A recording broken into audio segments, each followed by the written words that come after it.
कक्षा 7 गणित में अध्याय 1 में हम पूर्णांक पढ़ रहे हैं और आज हम क्रम विनिमय गुणकों का अध्ययन करते हैं। तो क्रम विनिमय का मतलब होता है किसी भी संख्याओं को का आगे पीछे कर देना, मतलब उसका क्रम बदल देना। तो ये सब पूर्ण संख्याओं के लिए हम लोग पढ़ चुके हैं। तो एक बार एक उदाहरण लेते हैं कि यदि मान के चलते हैं, यदि दो पूर्ण संख्याएं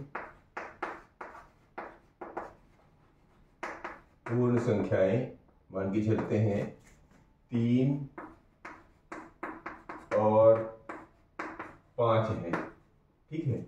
ये दो संख्याएं हैं। तो क्रम विनिमय का मतलब क्या होता है, जैसे बताओ इसको योग करते हैं, यदि तो 3 में 5 अगर एक बार जोड़ दें, दूसरी तरफ एक बार इसका क्रम बदल दें, यानी 5 में अगर 3 जोड़ दें तो इन दोनों का मान 3 और 5 8 और ये 5 और 3 8 के बराबर होता है। यानी इन दोनों का क्रम आप बदल दें तो इस पर कोई प्रभाव नहीं पड़ता पूर्ण संख्याओं के लिए।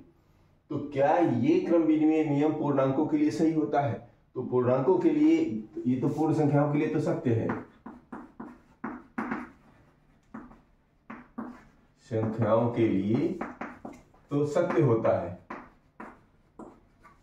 अब पूर्ण के लिए सत्य है, तो क्या पूर्णांक के लिए भी सत्य है? तो पूर्णांक के लिए सत्य है या नहीं, इसको जानने के लिए कुछ उदाहरण लेते हैं और उस उदाहरणों को हम हल करके देखते हैं कि क्या ये पालन करता है।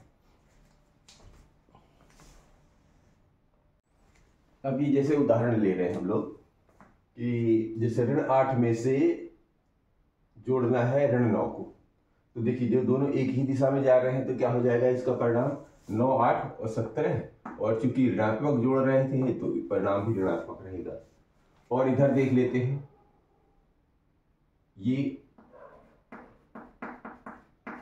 अब क्रम बदल दिया, 8 पे ऋण 8 पहले था, ऋण 9 बाद में, अब इनका हमने क्रम बदल दिया, ऋण 9 पहले लिया, ऋण 8 बाद में। तो क्या हो रहा है, 9 8 17 अभी भी आ रहा है ये, और परिणाम ऋणात्मक। तो ये दोनों क्या देख रहे हैं, दोनों परिणाम बराबर हैं। इसको भी पहले करके देखते हैं।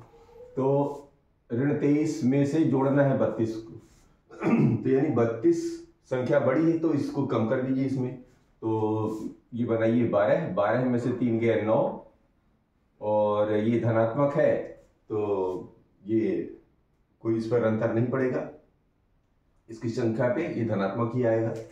और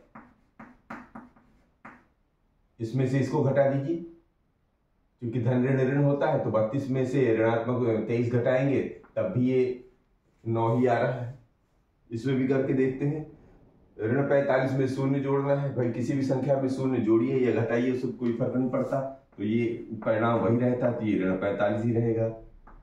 यहाँ पर देखेंगे और की जगह बराबर लगा, मतलब ये सारे बराबर ही आ रहे हैं। ये देखिए ये भी बराबर आ गया, ये इसके बराबर आ गया, तो इसमें भी कोई फर्क नहीं पड़ रहा है। ये देखिए ऋण 45, ये सारे बराबर है। तो क्या कह रहे हैं, क्या निम्नलिखित समान है? तो आप देख लीजिए समान है कि नहीं। ऋण 17 इधर भी आ गया, ऋण 17 भी इधर आ गया, तो क्या है, समान है ये भी, ठीक है। और ये भी देखिए ऋण, ये 9 और 9 दोनों तरफ आ गया, ये भी समान है। इसको देख लीजिए, इसको हल करने पर इधर ऋण 45 हो, इधर ऋण 45, परिणाम क्या है, समान है।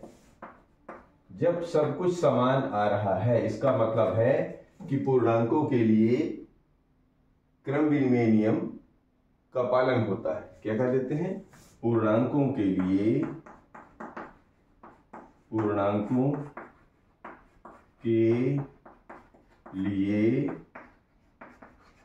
क्रम विनिमय गुण सत्य होता है, ठीक है। यानी पूर्णांक जो है क्रम विनिमय नियम का पालन करते हैं। ये बात समझ में आ रही है? तो अब इसमें कुछ प्रश्न लेते हैं कि 5 अन्य पूर्णांकों के युग्मों के लिए ऐसा प्रयास कीजिए, मतलब जो अभी हमने काम किया वैसा कहने दोबारा 5 आप निकाल के दिखाओ, और इसमें ये चेक करो कि क्या आपको पूर्णांकों का कोई ऐसा युग्म मिलता है जिसके लिए पूर्णांकों का क्रम बदलने से योग भी बदल जाता है।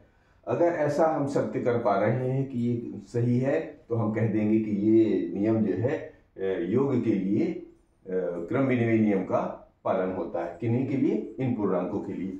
तो देखिए इसमें भी करके देखते हैं। जैसे ऋण 10 में से 3 जोड़ते हैं तो क्या आता है? ऋण 7 आता है।